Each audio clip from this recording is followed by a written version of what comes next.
My sister and I were reborn on the day our parents split up. In our previous lives, when our parents divorced, my sister immediately chose to go with our millionaire father, abandoning our stay-at-home mom. But life didn't turn out the way she imagined. Our wealthy father remarried, and her stepmother was cruel, her stepbrother violent. Instead of living the life of luxury she had envisioned, my sister was kicked out of the house, left to wander aimlessly. Meanwhile, Mom unexpectedly bound herself to a beauty system after the divorce. Overnight, she became the entertainment industry's ageless goddess. Following her rise, I too became the center of attention, courted by a movie star, and thrived in fame and fortune. When I opened my eyes again, my sister had already grabbed onto Mom's arm. "You've already had your turn at the good life," she said with a bright, calculated smile. It's my turn now, but she didn't know. Beauty is a card that, when played alone, leads to a dead end. When I opened my eyes, my dad was screaming at my mom, his face red with rage. "Linda, you ungrateful woman! I work my ass off to provide for this family, and you dare to sneak around behind my back with someone else?" Shards of broken glass flew past me and shattered on the floor. Before I could react, someone else lunged forward ahead of me. "Dad, how dare you say that to Mom? She spent years taking care of this family while you're too busy with work to even notice us. If anyone is to blame, it's you for neglecting her." My sister, Hazel, stood protectively in front of my mom, her usually delicate face flushed with righteous indignation. "Stop this nonsense." My dad froze for a moment, stunned. Then, as if snapping out of it, he reached down to grab Hazel and pull her away. But before he could, Hazel slapped his hand away dramatically. "Don't touch me! I don't want to leave Mom! I want to stay with her!" Hazel wailed, tears streaming down her face. My dad looked completely dumbfounded. He couldn't understand why his usually obedient and well-behaved younger daughter was suddenly spouting such absurd nonsense. Amidst the chaos, I was the only one who noticed the slag glint in Hazel's eyes. And with just that one look, I understood everything. Hazel and I had both been reborn. We'd returned to the day our parents split up. In our previous lives, the scene had played out exactly the same. My dad, a corporate VP earning millions a year, was rarely home. My mom, already a beautiful woman, had spent years alone. And somehow she ended up entangled with my dad's assistant. They'd been meeting under the guise of work until one day, my dad came home unexpectedly to grab some documents and caught them. My dad was furious and demanded a divorce on the spot. Hazel, always ambitious and practical, immediately chose to go with my dad. She saw his $1 million salary and assumed Mom, a housewife, would be nothing without him. But no one could have predicted what happened next. The night they split, Mom accidentally activated a beauty system. The system allowed her to grow more beautiful by absorbing the admiration of those around her. With the system's help, Mom made a stunning comeback. Within months, she became the entertainment industry's ageless goddess, landing countless endorsement deals and TV appearances. As her daughter, I rose with her, becoming a social media sensation. Hazel, on the other hand, didn't fare so well. After the divorce, Dad remarried a cunning woman who gave Hazel a taste of her own medicine. She stripped Hazel of everything and quietly transferred all the assets to herself. Eventually, Hazel was kicked out of the house. Penniless and homeless, she wandered the streets, only to catch a glimpse of me on TV, radiant and living the life she had once dreamed of. Consumed by jealousy and hatred, Hazel waited until I was at the peak of my success, before crashing her car into mine in a desperate attempt to take me down with her. But I never expected we'd both wake up back here on the day our parents split up. This time, Hazel acted fast. Her traumatic tears and pleading words successfully convinced Dad to give up custody of her, leaving her to stay with Mom. But Dad, still soft-hearted toward Hazel, decided to give Mom the house out of guilt, something he hadn't done in our previous lives. As I quietly packed my things, ready to leave, Hazel's smug smile practically oozed satisfaction. "Big sister," she said sweetly, "if life gets too hard for you out there, just come back and beg me. Maybe I'll throw you a few scraps." I smiled back at her, amused by how naive she still was. She thought staying with Mom meant she had already won, but she didn't know that the glamorous road to stardom isn't as easy as it looks. And beauty? It's a card that, when played alone, leads to nothing but a dead end. My dad and I moved into a tiny apartment near my school. As the saying goes, it's easy to go from frugal to luxurious. But the other way around? Not so much. Going from a spacious, high-end home to this cramped little space was a tough adjustment for my dad. But deep down, he knew the truth. If he hadn't been so soft on Hazel, refusing to let her face any hardship, it wouldn't be us packing up and moving out. "Don't worry, Scarlett," he said awkwardly, noticing how my expensive clothes and jewelry didn't even fit in the tiny room. "Once this project is finished, I'll get us a bigger place." I just smiled and didn't say much. I wasn't too bothered by this. After all, in my previous life, once Mom activated her beauty system and became an overnight sensation, offers for TV shows and brand endorsements flooded in. It wasn't long before I moved into a mansion far more luxurious than the house we'd left behind. I had closets full of designer clothes and jewelry, and I didn't have to struggle with college entrance exams like my peers. While others studied hard, I could earn more in a single sponsored live stream than they would in a year. To outsiders, my life was like something out of a dream, but only I knew the truth. Behind that glamorous facade was relentless public scrutiny and a predatory entertainment industry filled with unspoken rules. Mom, who'd never been one to work hard, became even lazier after gaining the beauty system. She refused to learn any new skills, relying solely on her looks. But beauty doesn't last forever. Even with her unparalleled appearance, her terrible acting and tone-deaf singing eventually turned the audience against her. The criticism grew louder and louder. They called her a pretty face with no talent and stopped paying for her performances. The industry big shots who once fawned over her. They were nothing but playboys, chasing the thrill of novelty. None of them had ever considered marrying her. When the tides turned, they disappeared faster than anyone could have expected. With nowhere else to turn, Mom decided to pass the beauty system on to me. She forced me to drop out of school in my senior year and dragged me to countless shady parties. Eventually, she even took photos of me offering drinks to people at those events and used them to threaten me.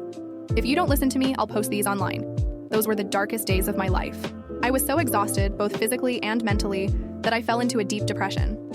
It was during that time, when my mind was at its most fragile, that I finally understood the gifts life hands you always come with a price tag. This time, I wouldn't fall for those false promises of sugar-coated success. This time, I'd focus on my studies and take control of my own destiny. I created a strict study plan for myself. With my dad feeling guilty over how things had turned out, I no longer had to worry about money. I could focus entirely on my education. I used the generous allowance he gave me to enroll in a few one-on-one tutoring sessions. My life became a strict routine: home, school, and tutoring centers. It was exhausting. Some nights I came home so mentally drained that I could barely think, but I knew I was behind. Returning to my senior year meant I was already at a disadvantage.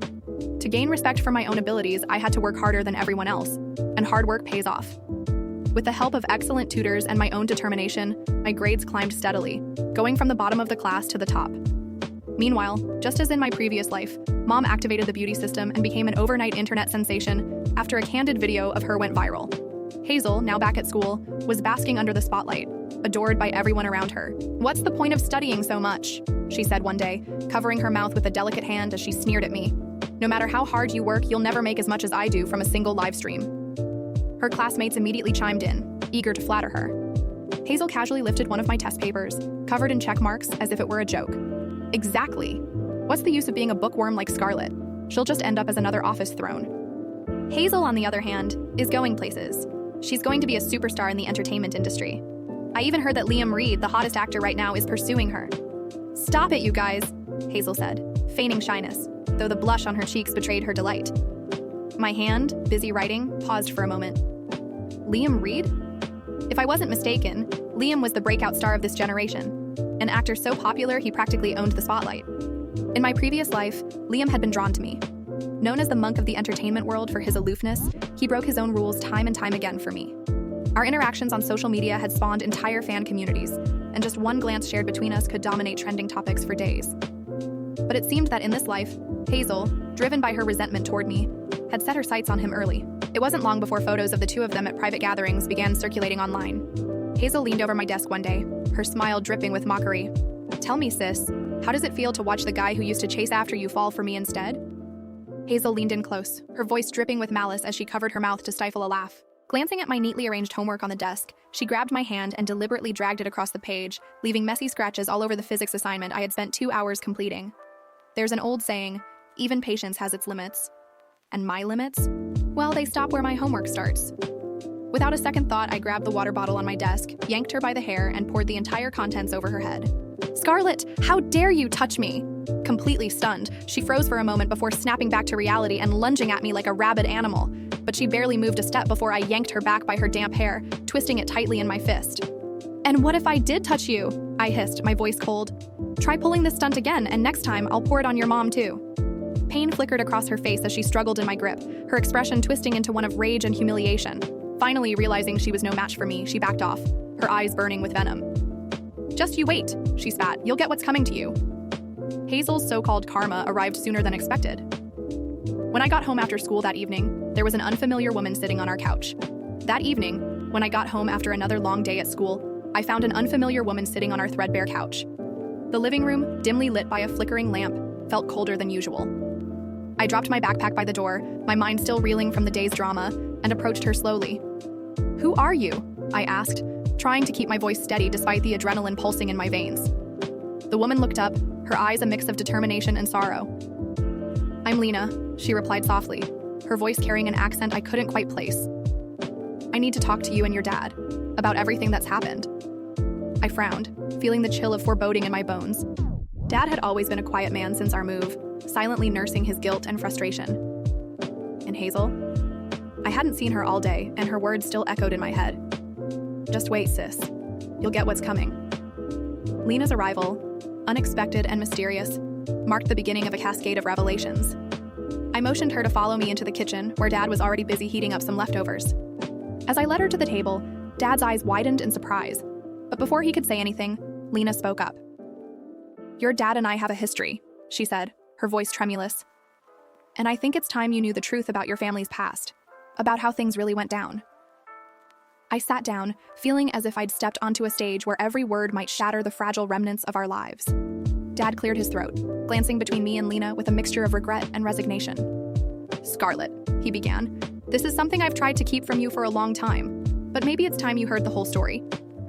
What followed was a torrent of confessions. Dad revealed secrets that I'd never imagined. How his relationship with Lena had once been passionate and full of promise before his obsession with work pulled him away. How a series of poor decisions and misunderstandings had shattered not only their love, but our family's unity. And most painfully, how Hazel's choices had been shaped by the very environment we all suffered under. Lena's presence was a reminder that the past was never truly buried. It was waiting, sometimes silently, sometimes screaming, for a chance to be heard. Over the next few days, our tiny apartment transformed into a confessional chamber of raw emotions and harsh truths. Lena's revelations painted our past in new, unsettling hues. I learned that Dad had been torn between the security of a structured life and the reckless abandon of youthful passion. Lena had been the spark that made him feel alive, but eventually, ambition and the lure of corporate success had snuffed that flame out. Meanwhile, Mom's fateful encounter with the beauty system was not just a twist of fate. It was a desperate bid for self-worth in a world that had always dismissed her as merely a pretty face. Lena, with her gentle yet firm manner, told me, "Your dad's regrets run deep. Every time he chooses business over family, it's like he's burying a part of himself." And Hazel, well, she's been struggling too. She's been fighting battles inside her head that none of us can even see. Dad's eyes glistened with unshed tears as he recalled how Hazel had been abandoned, not just by fate, but by the system that prized beauty and wealth above all else. "I was too soft," he admitted. "I let my heart waver. And in doing so, I let all of you down." At that moment, I realized that our lives were intertwined in a web of decisions, regrets, and heartbreaks. I recalled Hazel's mocking tone and her constant need to remind me that the glamorous life was hers by default. But now, through Lena's words, I could see the cracks beneath her confident facade, the bitterness, the loneliness, and the endless hunger for validation. The days turned into weeks as Lena settled into our small apartment, her presence a silent catalyst for change. She began helping out around the house, preparing meals that Dad would later say reminded him of happier times. I found myself drawn to her stories about life before the corporate grind, tales of wild dreams and reckless hope. Over shared cups of lukewarm tea in the early morning hours, Lena confided that she had once believed in love with a passion that could move mountains. But like so many things in life, that love had withered under the weight of reality. One particularly stormy evening, as rain battered the window and thunder rumbled in the distance, I overheard Dad and Lena talking in hushed tones in the living room. I crept closer, the wooden floor creaking under my weight. "It's like we're all living on borrowed time," Lena whispered, her voice barely audible over the storm. Dad replied, "Every day is a chance to set things right, but sometimes it feels like the past is a shadow that never leaves." That night, as I lay in my creaky bed, I couldn't help but feel that our family was on the brink of a reckoning. The weight of the past, of unspoken words and unfinished business, pressed down on me. I thought about Hazel's venomous grin and the memory of our painful confrontation. How, in that moment, it felt like the threads of our lives were unraveling. The next morning brought with it an unexpected twist.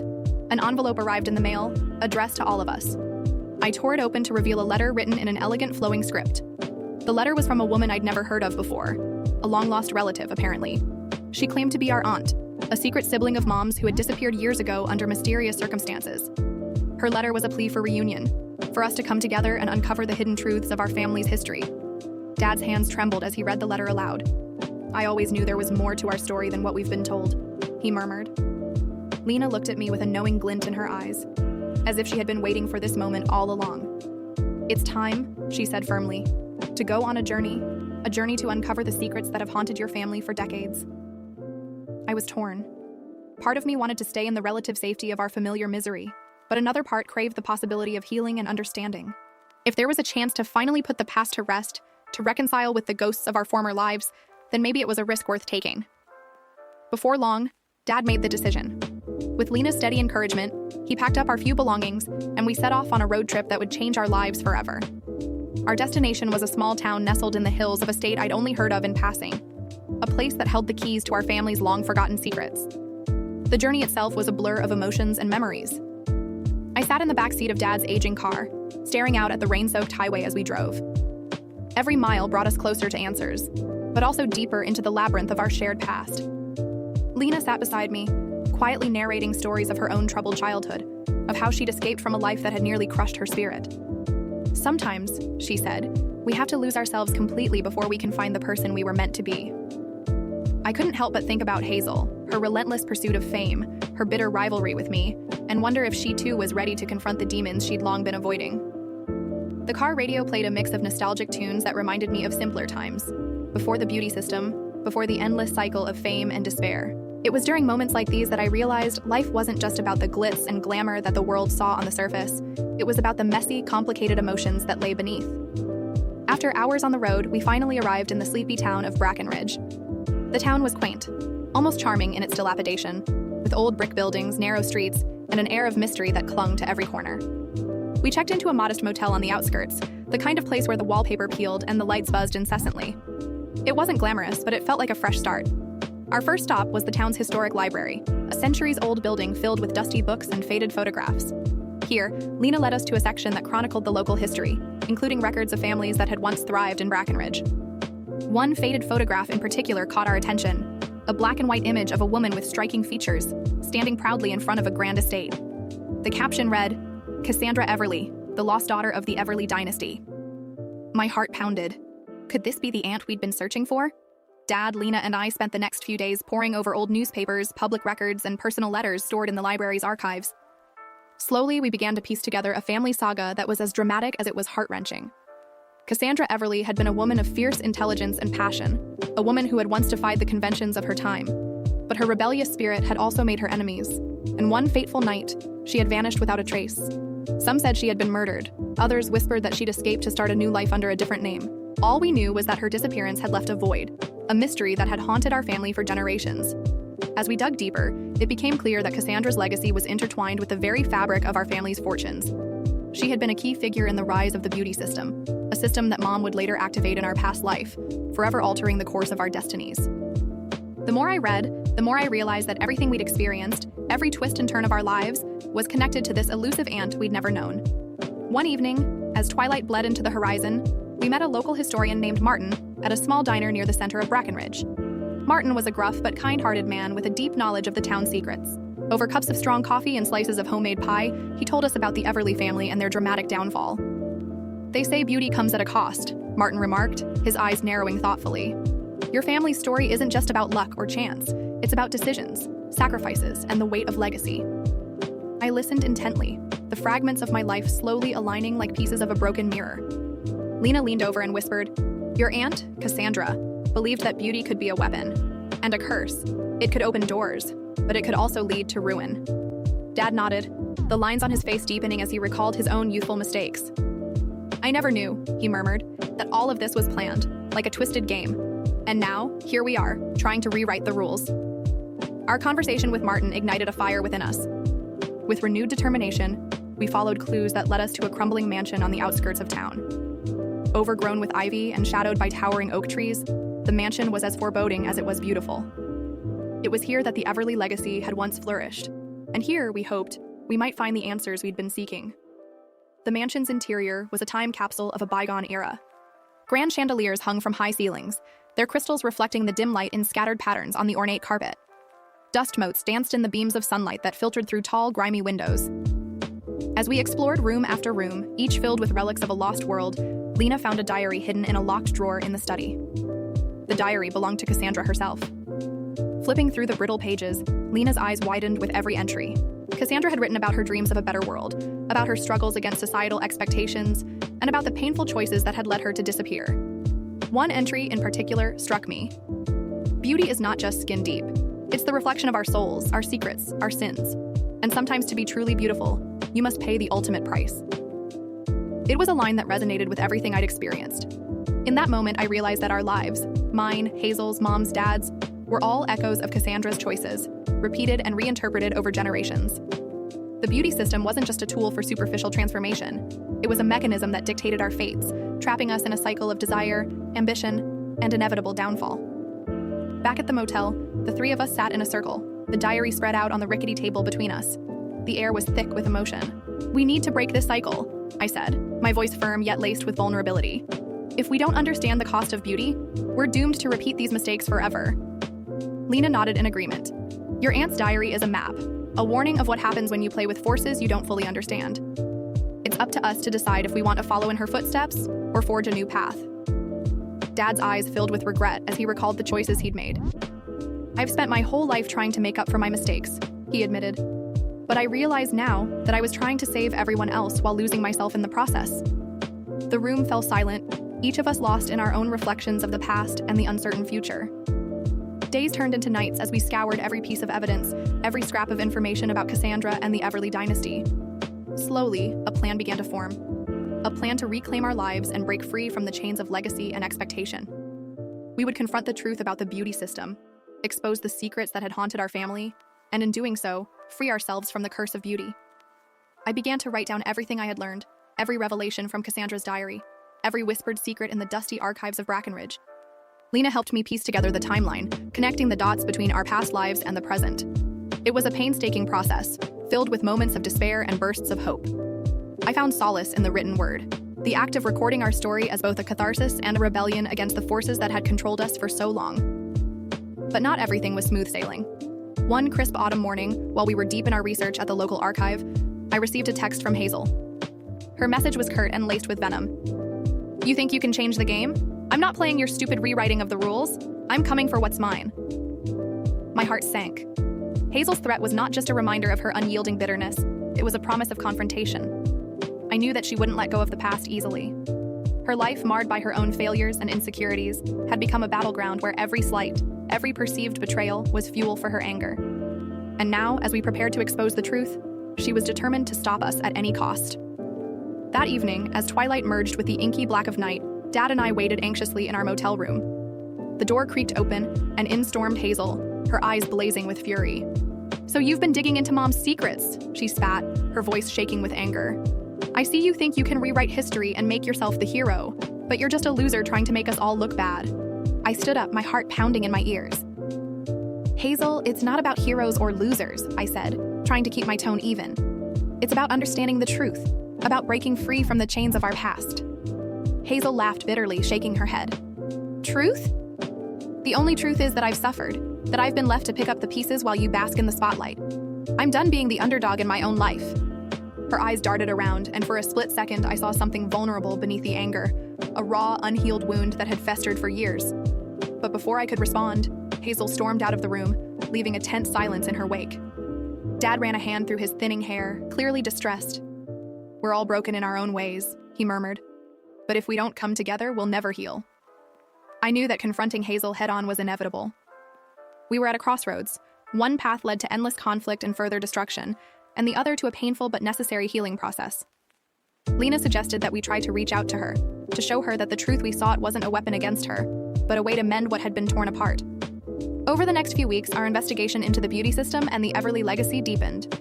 We discovered that the system wasn't simply a quirky piece of technology, it was a carefully guarded secret, developed decades ago by a shadowy consortium of industry moguls and scientists. Its purpose was to harness the power of human admiration, transforming it into a kind of energy that could be used to enhance physical beauty. But as with any powerful tool, it came with a terrible cost. Every boost in beauty came at the expense of one's emotional depth, one's true self. I started to document my thoughts in a journal, not only as a record for the future, but as a way to process the whirlwind of emotions swirling inside me. I wrote about the bitter taste of regret, the crushing weight of expectations, and the flickering hope that maybe, just maybe, we could change our destiny. Lena, ever the encourager, would often stop by with a steaming cup of coffee and say, "Scarlett, you're stronger than you think. You've got the power to turn this mess into something beautiful, even if it's messy and broken at times." As the autumn leaves turned to winter, the town of Brackenridge became a study in contrasts. The once vibrant colors faded under a blanket of frost, and the ancient mansion loomed like a ghost from the past. It was in this setting that we organized a family gathering, a reunion of sorts, where we invited not only Hazel, but anyone connected to the Everly legacy who was willing to share their story. The event was held in an old community hall, its walls echoing with memories of laughter and sorrow. Hazel arrived late, her expression wary but determined. The tension was palpable as we all gathered around a long, creaking table. Lena took the lead, gently guiding the conversation. "Today, we're not here to point fingers," she said, her voice steady and sincere. "We're here to understand our past, to learn from it, and to find a way forward." For hours, stories were shared, tales of love and betrayal, of dreams shattered and hopes reborn. I listened to accounts of our family's hidden struggles, each story weaving together a tapestry of pain and resilience. It became clear that every member of our family had been shaped by the beauty system, by the expectations and the sacrifices that came with it. The more we spoke, the more I realized that Hazel wasn't our enemy. She was just as much a victim of this twisted legacy as I was. That night, after the gathering had ended and the hall had emptied, Hazel and I found ourselves alone in the chill of the winter night. The moon hung low in the sky, casting a pale glow over the empty streets of Brackenridge. Hazel's eyes were red from crying, and for the first time in years, I saw a glimpse of the sister I once knew.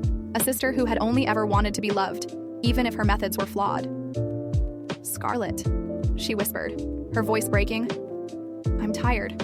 I'm tired of feeling like I'm always second best, like I'm never enough." I stepped closer, my own eyes welling up with empathy. "Hazel, you are enough. You've been fighting so hard and it's okay to be scared. But we're in this together. We have to heal, or we'll all be consumed by our past." In that vulnerable moment, something shifted between us.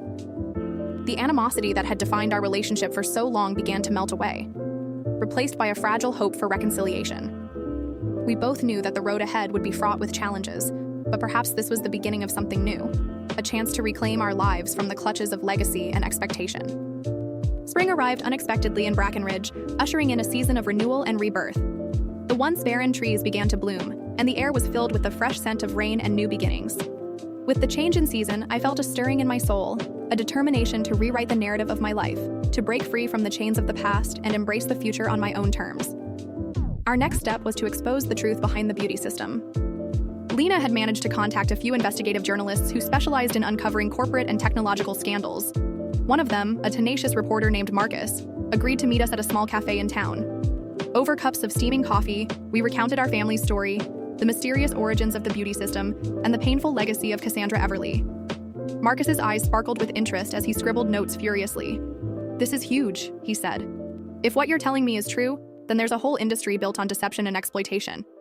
The public deserves to know the real cost of beauty."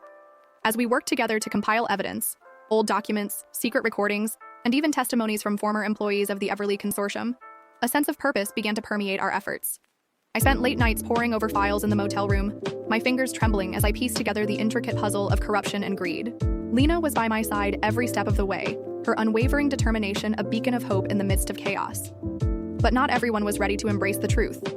In the shadows, powerful interests moved to silence us. I started receiving ominous messages on my phone, warnings to stop digging, threats veiled in polite language. One evening, as I was leaving a meeting with Marcus, a black sedan followed me for several blocks before disappearing into the night. I couldn't shake the feeling that we were being watched, that our every move was being monitored. Hazel, now more reconciled and supportive than ever, tried to reassure me. "You're doing the right thing, Scarlett," she said, her tone gentle yet firm. "Sometimes the truth has a way of cutting through all the bullshit. Don't let fear stop you." Her words bolstered my resolve. If we could stand together, if we could uncover the hidden machinations of those who profited from our suffering, then maybe we could finally break free. The investigation reached a critical juncture when Marcus uncovered a trove of documents linking the beauty system to a network of offshore accounts and corporate shell companies. These records detailed the financial transactions that had funded the development and maintenance of the system, and they implicated some of the most powerful names in the industry. I remember the moment I saw the evidence. It was like a punch to the gut. All of our lives, every moment of pain and sacrifice had been manipulated by forces far beyond our control. Determined to expose the corruption, we organized a press conference in Brackenridge's town hall. The event was small at first, attended by local journalists and a few curious townsfolk, but word quickly spread. As the microphones were set up and cameras began flashing, I took a deep breath and stepped up to the podium. "I'm Scarlett Everly," I began, my voice echoing in the large, empty hall. "And I'm here to tell you the truth about the beauty system, about how it's been used to control and exploit people like us. This isn't just a story about vanity or fame.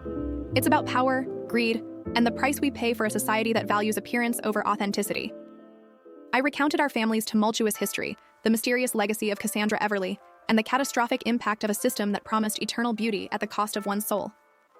I talked about my own journey, of waking up to the harsh reality that every moment of success had been tainted by pain, that every glamorous moment was built on the ashes of sacrifice.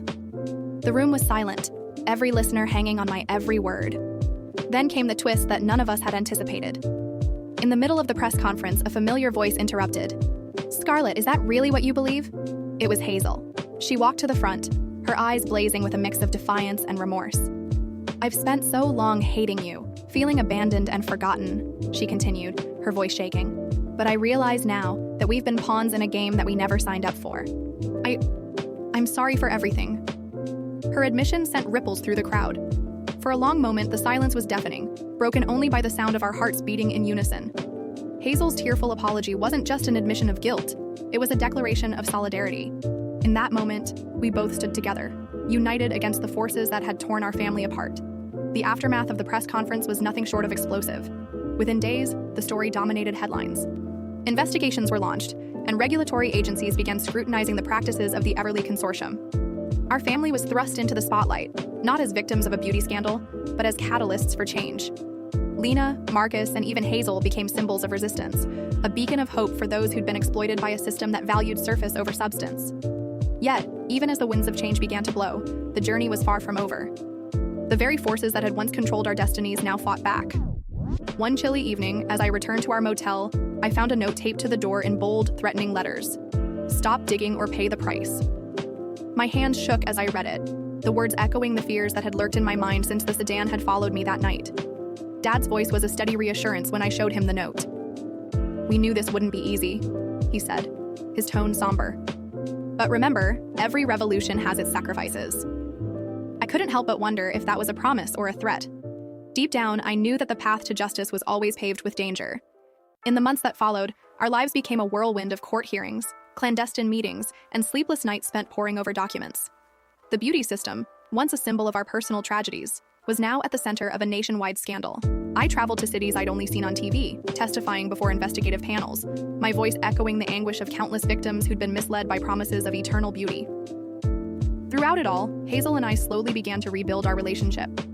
We had been at odds for so long that the reconciliation felt both miraculous and painfully awkward.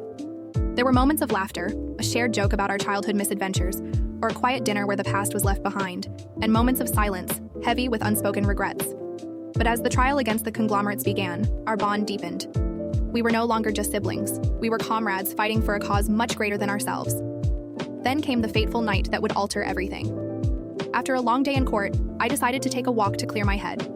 The streets of downtown Brackenridge were empty, the neon lights reflecting off puddles left by a recent rainstorm.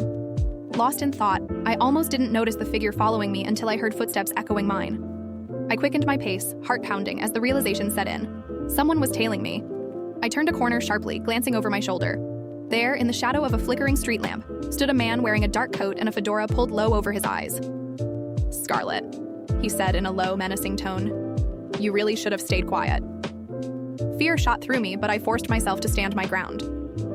"Who are you?" I demanded, voice trembling. The man stepped closer, and for a moment, I thought I recognized something familiar in his eyes.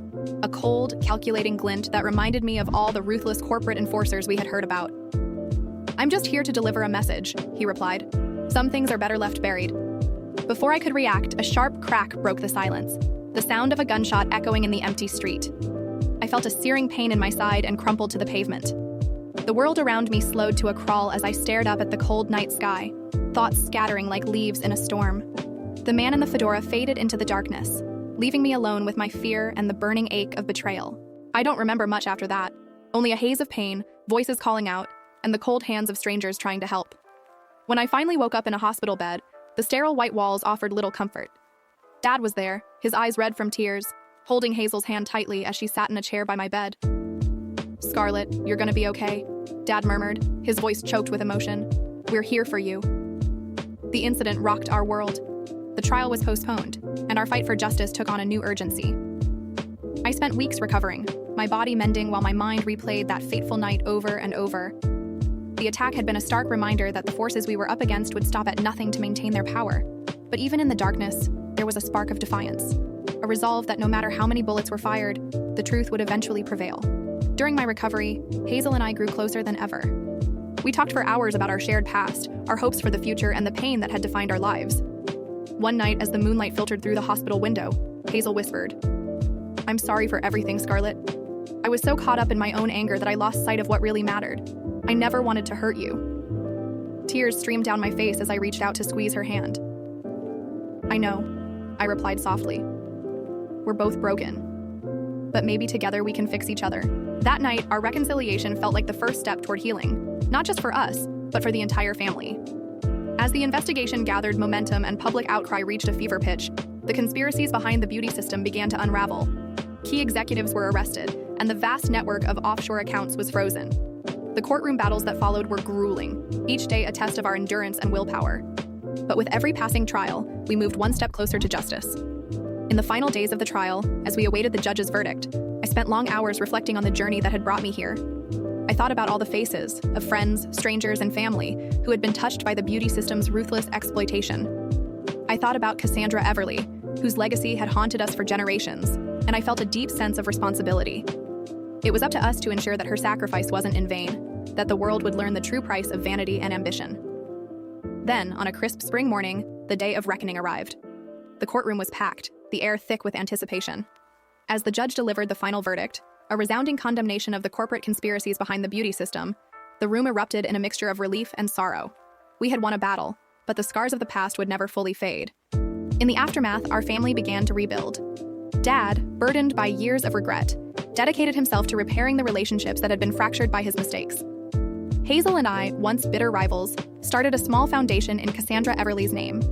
A foundation aimed at helping young people escape the clutches of superficial success and find their own worth in a world that had long valued appearance over integrity.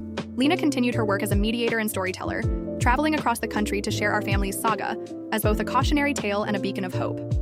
As for me, I emerged from the ordeal forever changed. The attack had left physical scars, but the emotional wounds began to heal with time and effort. I returned to school determined to forge a future where I could balance ambition with compassion.